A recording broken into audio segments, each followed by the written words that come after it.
పిఠాపురం నియోజకవర్గ పెద్దలకి, ప్రజలకి, టీవీలో చూస్తున్న రాష్ట్ర ప్రజానీకానికి ముందుగా నా హృదయపూర్వక నమస్కారాలు. వేదిక పైన ఉన్న కాకినాడ జిల్లా కలెక్టర్ శ్రీ షాన్మోహన్ గారికి, బీజేపీ నాయకులు కృష్ణరాజు గారికి, తెలుగుదేశం నాయకులు మాజీ ఎమ్మెల్యే శ్రీ వర్మ గారికి, జనసేన ఇన్ఛార్జ్ శ్రీ మర్రిరెడ్డి శ్రీనివాస్ గారికి నా హృదయపూర్వక నమస్కారాలు. కాకినాడ రూరల్ ఎమ్మెల్యేన పంతం నానాజీ గారికి కూడా నా హృదయపూర్వక నమస్కారం.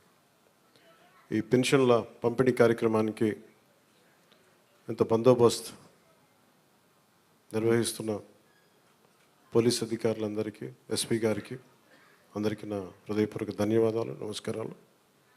ఎలక్షన్స్ అయిపోయి రిజల్ట్స్ వచ్చిన తర్వాత ఇదే మొదటి నా విజిట్. ఇది ఇందాక కృష్ణరాజు గారు మాట్లాడుతూ ఉంటే ఎలక్షన్ రిజల్ట్స్ వచ్చినప్పటి నుంచి ఇప్పటిదాకా రాలేదు అని, అది పోయింది అంటే నేను ఒకటే పెట్టుకున్నాను. ఎలక్షన్లు గెలిచిన తర్వాత నాకు లోపల నుంచి ఏముందంటే నాకు ఊరేగింపులు చేసుకోవడం నాకు ఇష్టం లేదు. నాకు పనిలోకి వెళ్ళాలనుకున్నాను. ముందు కృతజ్ఞతని ఎలా చెప్పగలను? ఈరోజు వచ్చి పెన్షన్లు ఇచ్చి నేను కృతజ్ఞత చెప్పుకోగలను.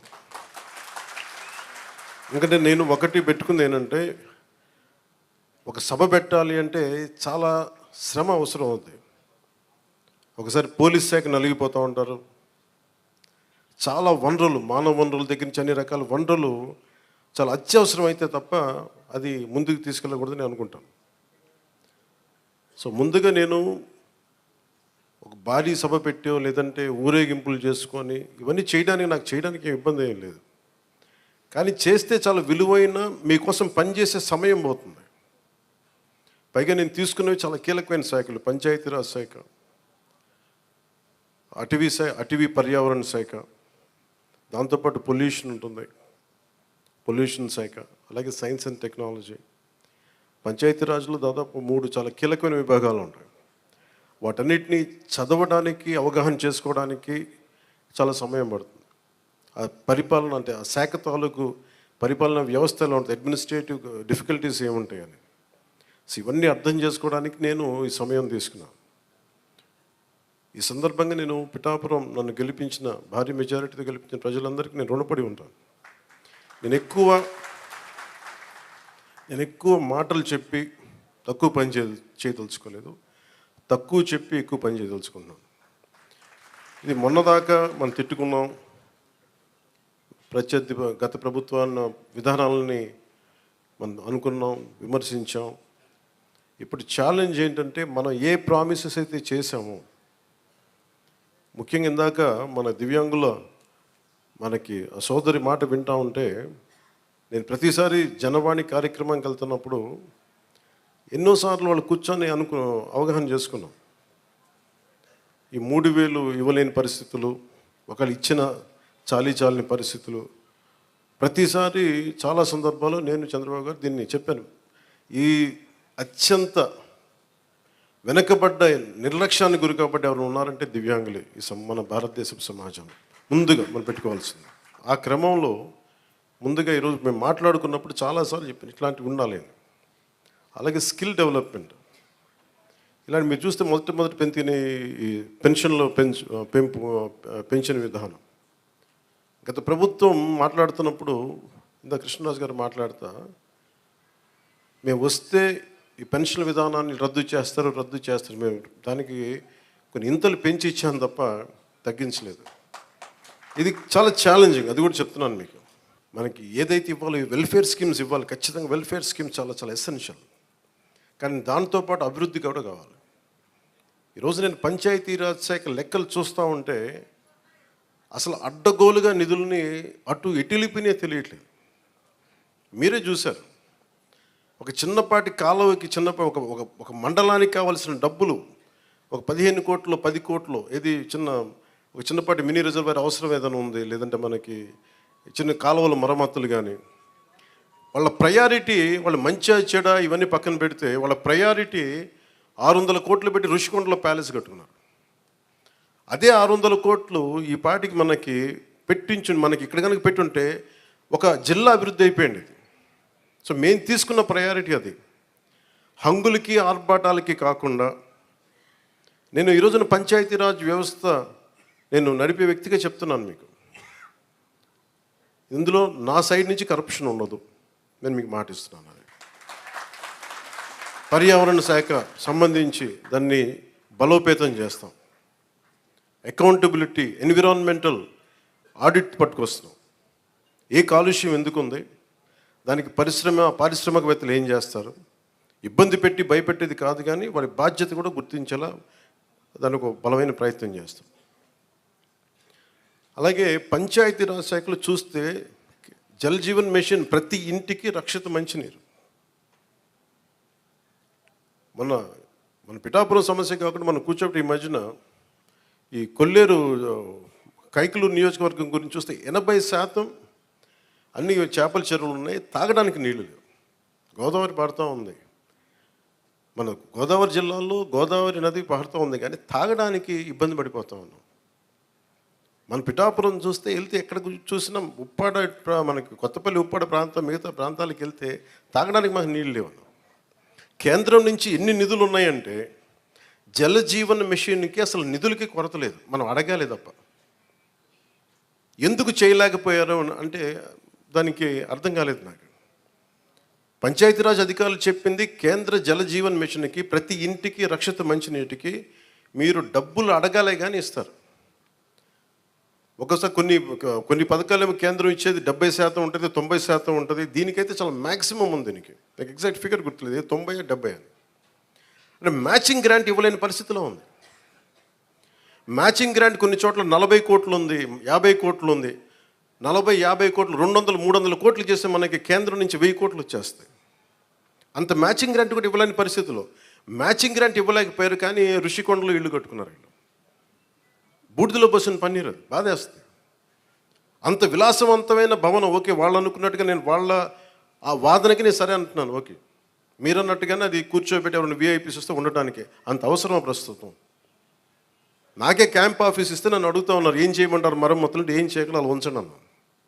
కొత్త ఫర్నిచర్ ఇంక కొనకండి, నేను తెచ్చుకుంటాను అవసరమైతే. అలాగే మన సెక్రటేరియట్ నుంచి స్టాఫ్ వచ్చారు, మీకు ఈ మధ్యన అసెంబ్లీకి వచ్చారు కదా, మీకు జీతం ఈ 3-4 రోజులు కలిపి మీకు 35,000 వస్తుంది మీకు అని సంతకాలు పెట్టి మనస్కరించాలి. నేనేమనుకున్నాను, జీతం తీసుకొని పని చేద్దాం అనుకుంటే, యాక్చువల్లీ లోపలికి వెళ్ళి పంచాయతీ నిధులను చూస్తూ ఉంటే డబ్బులు లేవు పంచాయతీ శాఖలో. ఎన్ని వేల కోట్లు అప్పులు ఉన్నాయో తెలియట్లా. ఒక్కొక్క హెడ్ తవ్వే కొద్దీ, అంటే ఒక్కొక్క దానికి ఏ హెడ్ కింద ఎంత ఖర్చు అవసరం ఉంది తవ్వే కొద్దీ అసలు అనంతంగా లోపలికి వెళ్తానే ఉంది. మాకు ఒకటే అనిపించింది, ఇవన్నీ కరెక్ట్ చేయాలి. ఇవన్నీ ఇంత అప్పుల్లో మనకి పంచాయతీరాజ్ శాఖ ఉన్నప్పుడు నాలాంటూ డబ్బులు తీసుకోవటం చాలా తప్పు అనిపించింది. అందుకని వాళ్ళకి చెప్పి, నేను జీతాన్ని వదిలేస్తున్నాను, నా జీతాలు ఏం వద్దు, కానీ నా దేశం కోసం, మా నేల కోసం పని చేస్తాను. ఎందుకంటే ఇది పరిస్థితుల్లో మేము ఇచ్చే పరిస్థితుల్లో ఉండాలి మనందరం. అలాగే ప్రతి గవర్నమెంట్ ఉద్యోగులకు సంబంధించి కానీ, పోలీస్ శాఖకు సంబంధించి కానీ, వాళ్ళు టీఏలు, డిఏలు, రిక్రూట్మెంట్, ఇవన్నీ చాలా కష్టసాధ్యమైన సమస్యలు. ఇవన్నీ చెయ్యాలి, యాక్చువల్ బాధ్యత ప్రభుత్వాలకి. నేను ఈ రోజున ప్రభుత్వంలో భాగస్వామిగా చెప్తున్నాను, నేను అద్భుతాలు చేస్తాం అని చెప్పట్లేదు, కానీ మీకు జవాబుదారీతనం ప్రభుత్వం ఉన్నది ఉన్నట్టుగా చెప్తాం. ఈ రోజున చేయగలిగేది చేసి చూపించాం. ఈ రోజున రాగానే మొదటి సంతకం గౌరవ ముఖ్యమంత్రి శ్రీ చంద్రబాబు గారు పెట్టింది ఇదే. మేము అనుకున్న స్కిల్ సెన్సెస్ నేను ముందు ఇనిషియేట్ చేశాను. ఇక్కడ వారాహి సభలో చెప్పాను, స్కిల్ డెవలప్మెంట్ జరగాలి. ఒక యువతలో ఎంత ప్రతిభ ఉందో తెలియదు మనకి, వారి ప్రతిభని వెలికి తీయాలి, వారి సమర్థతను వెలికి తీయాలి. వాటిని పెట్టుకుని అది 5 సంతకాలు అది ఒకటైంది. అలాగే ఈ రోజున మేము మాట చెప్పినప్పుడు మన పిఠాపురం నియోజకవర్గానికి సంబంధించే మొత్తం పెన్షన్స్ అందుకునే లబ్ధిదారులు 40,765 మంది. దీనికి సంబంధించిన డబ్బు రూపంలో మొత్తం 27,34,00,000. వృద్ధాప్య పెన్షన్లు అందుకునే వాళ్ళు దాదాపు 20,396, వితంతు పెన్షన్లు అందుకునే వాళ్ళు 9,970, దివ్యాంగులు పెన్షన్ తీసుకుని 4,819, మత్స్యకారులు 1,498, చేనేత కార్మికులకు సంబంధించిన 997, కల్లుగీత కార్మికులు 619, డప్పు కళాకారులు 230. ఇలా కాకుండా అలాగే ట్రాన్స్జెండర్స్ కానీ ఇందాక మీరు మాట్లాడుతూ ఉన్నారమ్మా, దీని గురించి మీరు ప్రత్యేకంగా మీకు మాట్లాడతాం. మీ గురించి ఇందాక కలెక్టర్ గారు కూడా అదే చెప్తున్నారు. ప్రతి ఆల్టర్నేట్ వీక్ నేను వచ్చి పిఠాపురంకి వచ్చి కూర్చుంటాను. అవి ఏవైతే ఉన్నాయో అవి ఇవ్వండి ఖచ్చితంగా. దీంట్లో కూడా చాలా ఛాలెంజెస్ ఉన్నాయి. గత ప్రభుత్వం కూడా అర్హత లేని వాళ్ళని పెట్టారని, అర్హత ఉన్న రకరకాల కామెంట్స్ ఉన్నాయి. వీటన్నిటికీ కలెక్టర్ గారు వీళ్ళందరూ సలహాలు ఇచ్చేది ఏంటంటే, రాష్ట్ర క్యాబినెట్కి చెప్పమంటుంది ఏంటంటే, ఒక రీసర్వే కూడా జరిగితే చాలా మంచిది దీని మీద అని. ఖచ్చితంగా కలెక్టర్ షాన్ మోహన్ గారు చెప్పిన ఈ సలహాని రాష్ట్ర క్యాబినెట్ ముందు ఖచ్చితంగా గౌరవ ముఖ్యమంత్రి చంద్రబాబు గారి దగ్గర దృష్టిలో కూడా పెడతాం. రాష్ట్ర క్యాబినెట్లో మేము చర్చిస్తాం. ప్రతి ఆల్టర్నేట్ వీక్ కలెక్టర్ గారు ప్రత్యేకించి వచ్చి ఈ ఏమైతే ఈ సమస్యలు ఉన్నాయి, గ్రీవెన్సెస్ ఉన్నాయో ఆయన మాట ఇచ్చారు. అంటే ఒక యువ కలెక్టర్ అంత ముందుకొచ్చి నేను ఒక ప్రతి 2వ వారం వచ్చి కూర్చుంటానంత బిజీ షెడ్యూల్ నాకు తెలుసు. ఒక అడ్మినిస్ట్రేషన్ ఎంత కష్టమో నాకు తెలుసు. అలాంటి సమయంలో ఒక ఎవ్రీ ఆల్టర్నేట్ వచ్చి నేను ఇక్కడికి వచ్చి గ్రీవెన్సెస్ నేనే వ్యక్తిగతంగా చూస్తాను అన్నందుకు వారికి ప్రత్యేకంగా మోహన్ గారికి నా ప్రత్యేక కృతజ్ఞత. అలాగే చాలా సమస్యలు ఉన్నాయి. ఇప్పుడు ఉదాహరణకి మనకి 40% దాటితే తప్ప మనకి దివ్యాంగుల సర్టిఫికేట్ రాదు అనేది డాక్టర్లు అసెస్ చేయాలి. ఒకసారి 90% ఉంటుంది కానీ దాన్ని అసెస్ చేయరు. అందుకని ఇందాక మాట్లాడుతున్న సదరన్ సర్టిఫికేట్ నేను పదం అంటే ఒక డాక్టర్ వచ్చి ఇది ఎంత శాతం మనకి ఈ వారి శరీరంలో పనిచేయట్లేదు, ఏ అవయవాలు పనిచేయట్లేదు ఒక నిర్ధారణకు రావడానికి దాదాపు కొంచెం సమయం తీసుకోవాలి. దీన్ని నడిపే నాయకత్వం కానీ వ్యవస్థ కానీ అన్నీ ఉన్నాయంటే ఉన్నాయి కానీ నిర్వీర్యంగా ఉన్నాయి, కొంత జోష్తో పనిచేయట్లేదు. మేమందరం ఎందుకున్నామంటే ఇక్కడ ఈ రోజున కూర్చోబెట్టి ప్రతి గంట ఈ రాష్ట్ర అభివృద్ధి కోసం పనిచేయడానికి, ప్రజా సంక్షేమం పనిచేయడం కోసమే ఉన్నాం. ఎందుకంటే మేము విజయయాత్రలు చేయడానికి నేను లేను ఇక్కడ. ముఖ్యంగా నాకు సంబంధించినంత వరకు నేను పిఠాపురానికి సంబంధించి పిఠాపురం నీటి సమస్య తీర్చాలి, ముందు కనీస రక్షిత మంచినీరు ఇవ్వగలగాలి. అట్లీస్ట్ ఒక ఎమ్మెల్యేగా నా కనీస బాధ్యత. ఉపాధి అవకాశాలు తీసుకురావాలి. అలాగే ఎన్ని పెన్షన్స్ ఉన్నాయో సరైన అర్హులందరూ, మిస్ అయిన అర్హులు ఎవరైతే ఉన్నారో వాళ్ళందరినీ ముందుకు తీసుకొచ్చి గుర్తించి వాళ్ళకి ఇచ్చేలాగా నా మొదటి ప్రయత్నం. అలాగే ఏవైతే మనకి ఈ సమస్యలు అయితే ఉన్నాయో మనకి వ్యవసాయం సంబంధించి కానీ, కాలువల పూడికలు కానీ, అలాగే ఇప్పుడు చూస్తున్నారు బయట ఆ డయేరియా మనకి డ్రైవ్ చేస్తున్నాం ఇప్పటి నుంచి ఆగస్టు దాకా. ఎందుకంటే చాలామంది శుభ్రంగా పారిశుద్ధ్యం పరిస్థితులు లేకపోవడం వల్ల. నేను పంచాయతీరాజ్ శాఖ మన మీటింగ్లో కూర్చొని ఉంటే చాలా అద్భుతమైన వ్యక్తులు ఉన్నారు, అడ్వైజర్స్గా ఒక్కొక్కరు కూర్చొని ఎంత గొప్పగా చేస్తున్నారంటే, కాకపోతే వాళ్ళ సమర్థతని ప్రతిభని ఉపయోగించుకోవడం మనకు తెలియట్లా. అందుకే నేనేం చెప్పానంటే, ముందు మన పిఠాపురం రాష్ట్రం మొత్తం అమలు చేయడానికంటే ముందే మన మండలాల్లో, మన కొత్తపల్లి ఉప్పాడ మండలం కానీ, మిగతా మనకి గొల్లపల్లి మండలం కానీ, ఇక్కడ మనకున్న మండలాల్లో ఎక్కడో చోట కొన్ని పర్టికులర్ గ్రామాలని, పంచాయతీలను సెలెక్ట్ చేసి అసలు పారిశుద్ధపు సమస్య తీసేలాగా ఉండాలి. అది ఫస్ట్ నా ప్రయారిటీ. అది కనీసం రక్షిత మంచినీరు, కనీసం పారిశుద్ధ్య శుభ్రత ఉండేలాగా. సో ఆ ప్రయత్నంగా ముందు మేము అడుగులు ఇస్తాం. నేను చెప్పాను ముందు విజయయాత్ర పెట్టమన్నారు రాగానే. నేను చెప్పాను నాకు ఒక్క ప్రజల్ని ఇబ్బంది పెట్టే సమస్య కానీ, పని చేయాల్సిన పోలీస్ వ్యవస్థకి అదనంగా మళ్ళీ బందోబస్తు డ్యూటీ చేసి బరువు పెట్టే బాధ్యత కానీ పెట్టకండి. వాళ్ళు పని చేయాలి, వాళ్ళు ప్రజల కోసం పని చేయాలి. ఎంతసేపు కూర్చోబెట్టి మనం గత సంవత్సరాలుగా నలిగిపోయాం. ప్రతిసారి నేను రోడ్డు మీదకి వచ్చినప్పుడు ఎంత నలిగిపోతారో నాకు తెలుసు. అందుకని ఈ విజయయాత్రలు ఇవన్నీ పక్కన పెట్టి మీకు నేను పని చేసి పిఠాపురం నా సోదరులందరికీ, ఆడపడుచులకి, అన్నదమ్ములందరికీ నేను పని చేసి మరి అప్పుడు విజయయాత్ర చేస్తే నాకు ఒక తృప్తి ఉంటుంది. గెలిచినందుకు నాకు ఆనందం లేదు, పని చేసి మీ మన్నన పొందిన తర్వాత నాకు అప్పుడు ఆనందం వస్తుంది. మీ మన్నన పొందే వరకు అప్పుడు నాకు నేను ఎమ్మెల్యే అప్పుడే ప్రకటించుకుంటాను. ఇప్పుడు మీరు అంటే నాకు నిజంగా నాకు హై స్టాండర్డ్స్ పెట్టుకుంటాను. నాకు చాలా హై స్టాండర్డ్స్ పెట్టుకుంటాను. నేను పని చేసే వరకు కొన్ని వదలను. ఇక నాకు పిఠాపురాన్ని నేను మీకు మాటిస్తున్నాను, భారతదేశంలో అత్యంత మోడల్ నియోజకవర్గంగా చెయ్యాలి అని ఒక ఆకాంక్ష ఉంది. ఎందుకంటే పెద్ద పెద్ద పరిశ్రమలు రావాలి, ఇక్కడ కాలుష్యం లేని పరిశ్రమ ముఖ్యంగా రావాలి, అవన్నీ తీసుకురావాలి. ఇక్కడి నుంచి విదేశాలకు ఎవరికైనా ట్రైనింగ్ వెళ్ళాలంటే విదేశాలకి ఇక్కడ ట్రైనింగ్ ఇప్పించి రకరకాల వృత్తి కోర్సుల ద్వారా కొంతమంది పంపించాలి. ఇక్కడి నుంచి చాలా విభిన్నమైన ఎక్స్పర్ట్స్తో మాట్లాడుతాను, వాళ్ళందరూ ఇక్కడికి రావాలి, తీసుకొస్తాను. అందుకే నేను ఈ రోజున కూడా చెప్పాను, ప్రజలకు అందుబాటులో ఉండండి. నా ఆఫీసు కూడా చెప్పాను, ముందు నా సేఫ్టీ కోసం పోలీస్ మన సెక్యూరిటీ నామ్స్ ప్రకారం కంచెకించి అవన్నీ తీసేసి ఉంచనివ్వండి, కానీ బట్ ప్రజల దగ్గరికి వచ్చేటప్పుడు మటుకు జస్ట్ ఎలాంటి అడ్డులు లేకుండా చూడండి. ఇదివరకు నేను జనవాణి కార్యక్రమం ఎలా చేశానో నాకు అంతే జనం అట్లాగే ఉండాలి. ఒకేసారి మీద పడితే కష్టం అవుతుంది, అంతమించి తప్ప నేను ఎప్పుడు మీకు అదే అందుబాటులో ఉంటాను, అలాగే ఉంటాను. అయితే నేను రాష్ట్రం మొత్తం చూడాలి కాబట్టి నేను మిమ్మల్ని కోరుకునేది ఏంటంటే, నా స్టాఫ్ ఉన్నారు, స్థానికంగా మన తెలుగుదేశం ఇన్ఛార్జ్ వర్మ గారు ఉన్నారు, కృష్ణరాజు గారు ఉన్నారు. ఇది ఒక్క పార్టీ ప్రభుత్వం కాదు, గుర్తుపెట్టుకుంది కూటమి ప్రభుత్వం, ఎన్డీఏ కూటమి ప్రభుత్వం. తెలుగుదేశం లీడ్ పార్ట్నర్గా జనసేన, భారతీయ జనతా పార్టీ కలిసి ఉన్న ఎన్డీఏ కూటమి ప్రభుత్వం. చంద్రబాబు గారి అపారమైన అనుభవం ఈ రాష్ట్రానికి చాలా అవసరం, నేను చాలా ప్రత్యేకించి చెప్పాను.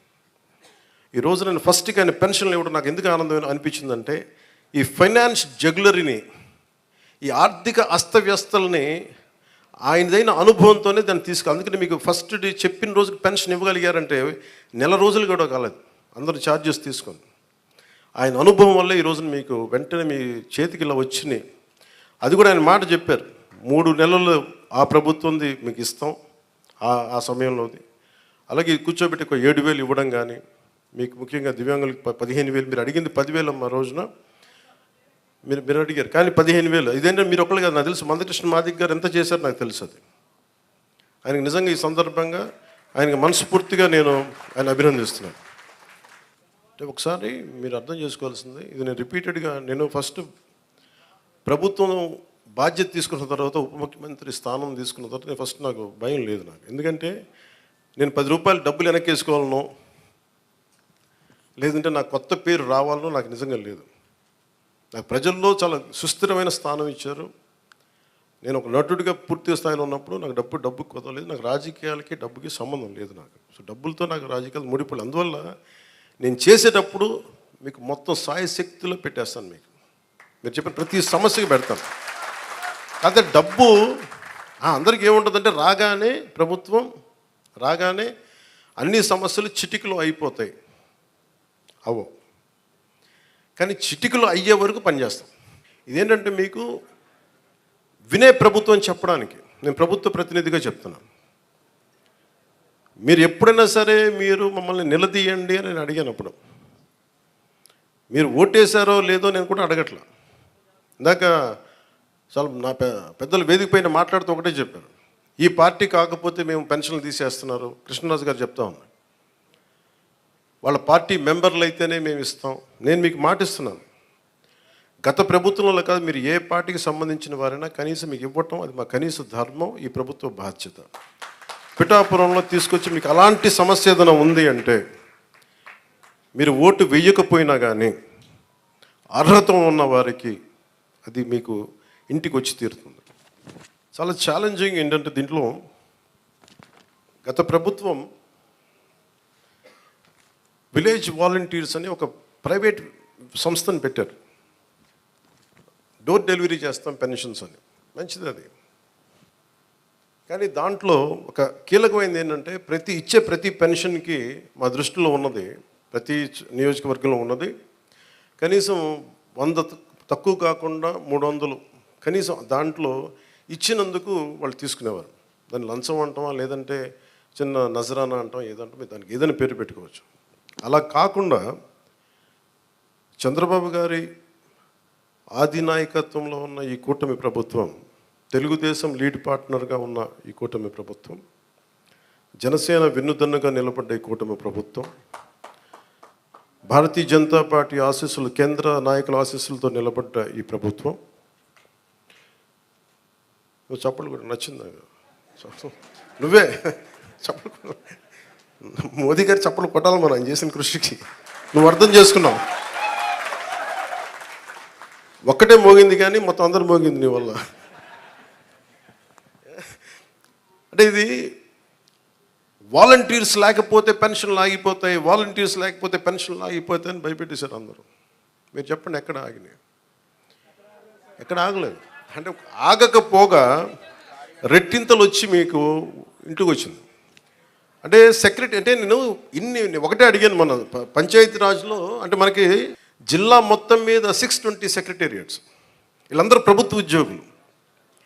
దాదాపు 6,000 మంది పైచిలుక అధికారులు, మనం టోటల్గా ప్రభుత్వ ఉద్యోగుల్ని మీ ఇంటికి వచ్చి మీకు డబ్బులు ఇస్తూ ఉన్నారు. వాలంటీర్స్ లేకపోతే ఎక్కడ ఆగినాయి చెప్పండి ఈ రోజున పెన్షన్స్? ఆగో. కానీ వాలంటీర్స్కి ఆల్టర్నేట్ ఎంప్లాయ్మెంట్ ఎలా ఇవ్వాలి అది మేము ఆలోచిస్తాం. అలాగే 620 సెక్రటేరియట్స్ మొత్తం మన కాకినాడ జిల్లా మొత్తం మీద. పిఠాపురంలో 120 సెక్రటేరియట్స్. ఒక్కొక్క సెక్రటేరియట్కి 10 మంది చొప్పున ఒక్కొక్క సెక్రటేరియట్కి.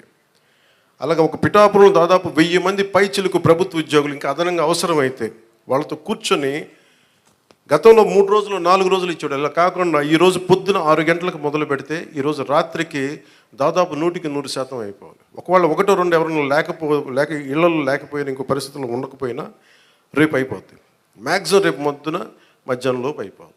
ఇది టార్గెట్ పెట్టుకున్నాం, దాని దిశగా వెళ్తున్నాం. అందుకని పొద్దున్న 6 గంటలకి ఈరోజు ప్రారంభం అయిపోయింది. దాదాపు నేను వచ్చే టైంకి 25% అయిపోయింది ఇక్కడ.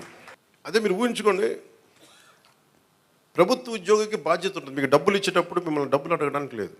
ప్రైవేట్ ఉద్యోగి మిమ్మల్ని అడగలడు, ప్రభుత్వ ఉద్యోగి సెక్రటరీ ఉద్యోగి మిమ్మల్ని అడగలేడు.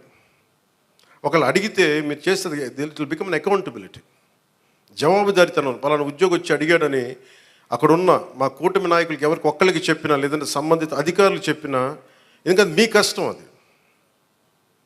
మీ ఒళ్ళు నలిగిపోయి లేదంటే మీ వెన్నెముకు వంగిపోయి రావాల్సిన వృద్ధాప్య పెన్షను దాన్ని దోచుకోవడం నిజంగా తప్పదు. అలాంటి పరిస్థితులు ఏదైనా ఉంటే అలా ప్రభుత్వ ఉద్యోగులు చేస్తారు, నేను అంటలేదు. 1-2 పరిస్థితులు ఏదైనా ఉంటే దాన్ని కూడా మీరు గ్రీవెన్సెస్లో కలెక్టర్ గారి దృష్టికి తీసుకెళ్ళండి. జనసేన, టీడీపీ, బీజేపీ నాయకుల దృష్టికి తీసుకెళ్ళండి. ఎవరైనా సరే ప్రభుత్వం కోసం పనిచేసే ఎవరి దగ్గరికైనా సరే మీరు తీసుకెళ్తే దాన్ని వెంటనే దాన్ని కరెక్ట్ చేసే బాధ్యత మేము తీసుకుంటాం. ప్రతి ఎంప్లాయీ దగ్గర ఈరోజు పొద్దున్న నుంచి కనీసం ₹1,00,000 ఉంటుంది. ఒక కాకినాడ జిల్లాలోనే 6,000 మంది దగ్గర ₹1,00,000 ఉంటుంది. ₹1,00,000 క్యాష్ డిస్ట్రిబ్యూట్ చేస్తారు. ఇది అకౌంటబిలిటీ. ఎవరి చేతుల్లోంచి వెళ్ళదు, ఒక ₹100 వెళ్ళదు లేదు. మీ ప్రతి రూపాయి మీకు మాట ఇచ్చాం, మీకు ఇంటికి వచ్చి తలుపు తట్టి మరి ఇస్తారు. లేదంటే నేను వచ్చి నాలాంటి వాడు వచ్చి మీ దగ్గరికి వచ్చేస్తాను. ఒక ఎమ్మెల్యే కానీ చెప్తాను, ఎవరు లేనప్పుడు. అసలు మన చంద్రబాబు గారు కూడా ఒక మాట ఏం మాట్లాడుకున్నామంటే, అసలు అధికారుల వ్యవస్థని నిర్వీర్యం చేసేసారు ఈ ప్రభుత్వం. ప్రభుత్వ ఉద్యోగుల్ని, వ్యవస్థల్ని నిర్వీర్యం చేసేసింది. మేము వ్యవస్థల్ని మళ్ళీ బలోపేతం చేయాలనుకుంటున్నాం. ఆ వ్యవస్థల్ని బలోపేతం చేసే భాగంలోనే వారికి బాధ్యత ఇచ్చాం.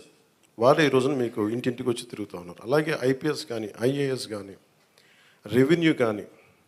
మనం చూసారు సివిల్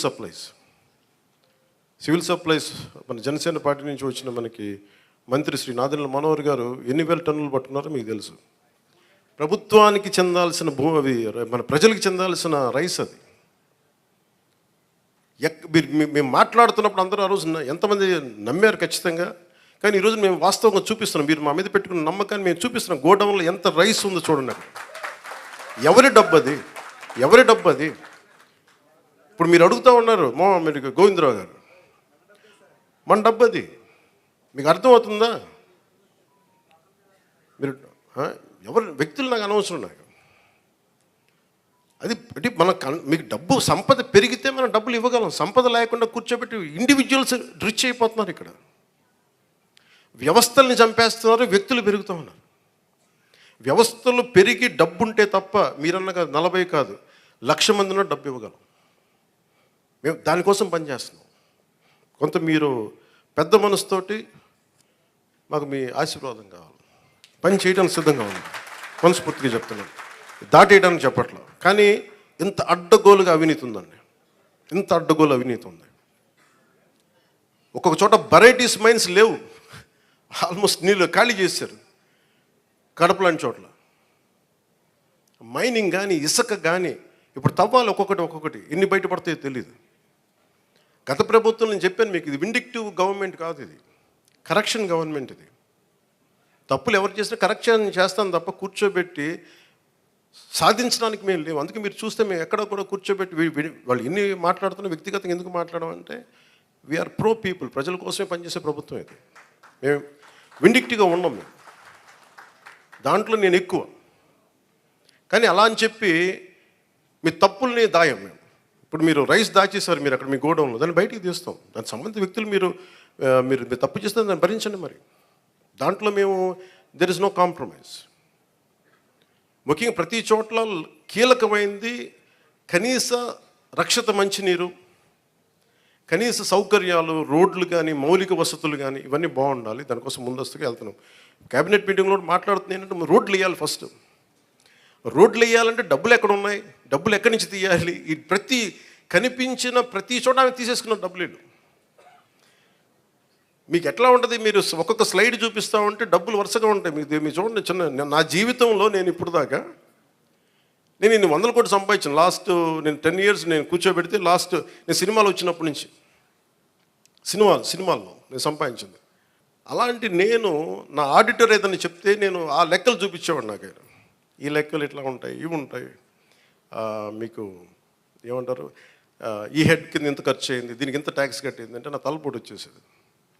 ట్యాక్స్ ఎంత కట్టాలో చెప్పండి అనేవాడు. నా అకౌంట్స్ ఇప్పుడు దాకా నా ఇన్ని లెక్క నా ఆడిట్తో కూర్చున్నదే నా అకౌంట్లో చూసుకుంది గంటన్నర ఉంటుంది, 2 గంటలు ఉంటాయి మ్యాక్సిమం.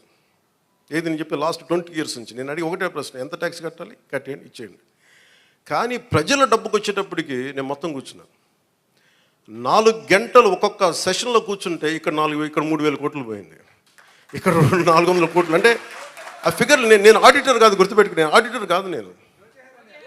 అలా కాదు, వాళ్ళు ఏంటంటే ఇష్టారాజ్యంగా పనులు అవ్వలా. నేను అడిగాను రోడ్లు వేసారా ఇక్కడ అన్నాను. రోడ్లు వేసారా, మనం కరెక్ట్ చేసుకోవాలి. మన స్టేట్మెంట్ స్లోగన్ కంటే కూడా తప్పులు ఎక్కడ జరిగినాయి, తప్పులు భవిష్యత్తులో ఎలా జరగకూడదు, మనం ఎలా చేయకుండా ఉండాలి, దీని మీద పెట్టుకుంటాం. నేను ఎందుకు చెప్తున్నా అంటే నా అకౌంట్స్ని కనీసం 2 దశాబ్దాలుగా ఇన్ని సంవత్సరాలు చూసుకొని నేను when it comes to peoples money, మన జాతి వనరులు కానీ, మన జాతీయ వనరులు కానీ, మన జాతీయ సంపద కానీ, దానికోసం నేను ఒక ఆడిటర్ లాగా అయిపోయి నేను కూర్చొని ఎతుకుతూ ఉన్నాను. ఇక్కడ ఏముంది, దానికి తేడా ఏంటి చెప్పండి నాకు. ఈ 100 కోట్లు ఎటు వెళ్ళింది, ఈ మార్కెట్ యార్డ్ నుంచి ఎందుకు డబ్బులు తీసుకున్నారు, దీనికి ఏంటి, ఇట్లా అడుగుతుంటే పాప అధికారులు కూడా ఇబ్బంది పడతాం. నాకు అర్థమవుతుంది. నేను చెప్పాను అసలు మిమ్మల్ని సాధించడానికి కాదండి, మన ప్రజలకి రేపొద్దున అసెంబ్లీలో నన్ను అడిగినా కానీ, రేపొద్దున ఎక్కువ నేను పబ్లిక్ మీటింగ్స్ చెప్పినా కానీ నేను మీకు అకౌంటబిలిటీ అని చెప్పాను, మీకు అదే అకౌంటబిలిటీ అని తీసుకొస్తున్నాను. పంచాయతీ రాజ్ శాఖ నేను చెప్తున్నాను, పంచాయతీ రాజ్ శాఖ మొత్తం రూరల్ 70% రాష్ట్రంలో పంచాయతీ శాఖ పరిధిలోనే ఉంటాయని పిఆర్ మినిస్ట్రీలో. నా కోరిక ఏంటంటే ఈ 5 సంవత్సరాల్లో మనం 100% ఎలా కొట్టామో, స్ట్రైకింగ్ 21 out of 21 ఎలా కొట్టామో, అలాగా రక్షిత మంచినీరు అసలు లేని గ్రామం లేదు అని అనిపించుకోవాలి నా కోరిక. అది ఎంత సాధ్యపడద్ది అనేది నిధులు, నా విల్లో శక్తి ఉంది, నా సంకల్పంలో శక్తి ఉంది, వనరులు, బడ్జెట్, మిగతా వాళ్ళందరూ కలిసి వచ్చే విధానాన్ని బట్టి అసలు రక్షిత మంచినీరు లేకుండా ఒక గ్రామం లేదు, అది అనిపించుకోవాలి. అలాగే ఎక్కడో మారుమూలన అరకులో ఇంకా డోలీలు కట్టుకొని గర్భిణీ స్త్రీలను తీసుకొస్తారు, అది పోవాలి. నా కోరిక ఏంటంటే నేను మన పోరాట యాత్ర అప్పుడు నేను అరకు తిరిగాను. నేను అరకుకి వెళ్ళి ప్రతి కుగ్రామం తిరగాలి, అక్కడ నేను వారి కష్ట నష్టాలు చూడాలి. నాకు ఇంత అపూర్వమైన మ్యాండేట్ ఇచ్చారు ప్రజలు. పిఠాపురం ప్రజలకి నేను ఎందుకు ఇంత రుణపడి, నిజంగా చెప్పాలంటే నాకు ముఖ్యమంత్రి స్థానం మీద కానీ, ఉప ముఖ్యమంత్రి మీద స్థానం కానీ నాకు నిజంగా నేను ఏమనుకోలే. కష్టాలు ఉన్నప్పుడు పనిచేసే వ్యక్తిగా ఉంటే చాలు, నేను అలాంటి అవ్వాలి అనుకున్నాను. నేను దానికోసం ప్రయత్నం చేశాను. నేను పదవుల కోసం నాకు నిజంగా తెలియదు. కానీ ఈ రోజున నాకు ఈ స్థానంలో కూర్చోబెట్టారు. ఈ స్థానానికి మీరు వేసిన ప్రతి ఒక్క ఓటర్కి, ప్రతి ఒక్కరికి కూడా మీ ఓటుకి సరైన వ్యక్తులకి వేసాం, సరైన కూటమికి వేసామని మీరు గర్వపడేలాగా ఉంటుంది మేము చేసే పాలన. ఒక్కళ్ళు ఇప్పుడు ఆ బిడ్డ, నీ పేరేనా? నీ పేరు నేట్రా పైకి రా. ఏం పేరు నీ పేరు? ఏం పేరు నీ పేరు? నేను చాలాసార్లు నా గొల్లపురంకి వచ్చినప్పుడు కూడా చిన్నపిల్లలు దొరుకుతారు ఏంటో మంది. అంటే మోడీ గారి గురించి చెప్పినప్పుడు ఛత్రికి ఏం అర్థమైంది తెలియదు కానీ చప్పడు కొట్టాడు ఛత్రి. నాకు నిజంగా అనిపిస్తాయి, ఈ బిడ్డల భవిష్యత్తు కోసం కాకపోతే ఏం చేస్తాం? ఇప్పుడు నేను రక్షిత మంచినీరు వీళ్ళకి ఇవ్వగలిగేది ఏముంది? కనీసం తాగడానికి మంచి నీళ్ళు ఇవ్వగలగాలి, మంచి చదువు చెప్పించగలగాలి. వీళ్ళకి ఏం చేయగలం? వీళ్ళకి కనీసం వాళ్ళ అవసరాలకు కానీ, వాళ్ళు చదువుకోవడానికి కానీ, హాస్పిటల్స్ కానీ, వైద్యం ఏదైనా ఇబ్బంది వస్తే హాస్పిటల్స్ కానీ, చదువుకోవడానికి బడి కానీ. నేను చెప్తాను 2047 చంద్రబాబు గారు ఇదే అనుకుంటున్నాను. చంద్రబాబు గారు ఇదే చెప్తా ఉన్నారు, అద్భుతంగా రాణించాలి, భారతదేశం should become number 1 in the world అని. మోడీ గారి కోరిక అదే. ఆ కోరిక నెరవేర్చాలంటే మనం ఈ తరం కోసం పనిచేయాలి. నేను ఓట్ల కోసం ఇక్కడ తీసుకురావాలా? వీళ్ళ గుండెలు చేసి చెప్తున్నాను, వీళ్ళకి భరోసా ఇవ్వడానికి వచ్చాను. మేము ఉన్నాం. నా బిడ్డల కోసం నేను ఎంత తపన పడుతున్నా నాకు తెలియదు, కానీ అందరూ నా బిడ్డలే అనిపిస్తారు నాకు. ఈ బిడ్డల కోసం నాకు అనిపిస్తుంది, ఈ బిడ్డల కోసం. ఇక్కడ మీకు మాట ఇస్తున్నాను, నేను ఒక తరం కోసం కాదు, 2 తరాల కోసం పనిచేయాలి. వాటి కోసం పనిచేస్తాను తెలియజేసుకుంటూ మీ అందరికీ మరోమారు అధికార యంత్రాంగానికి, ఆర్డీఓలందరికీ, వేదిక పైన ఉన్న అధికారులందరికీ, ఇక్కడున్న భారతీయ జనతా పార్టీ నాయకులందరికీ, తెలుగుదేశం నాయకులందరికీ, అలాగే ముఖ్యంగా జనసేన నాయకులకి మీరు చేసిన కష్టం నేను మర్చిపోలేను. నేను ఇప్పుడు ప్రారంభించాను, ఇల్లు వెతుకుతున్నాను, ఇక్కడ నా సొంత స్థలం వెతుకుతున్నాను.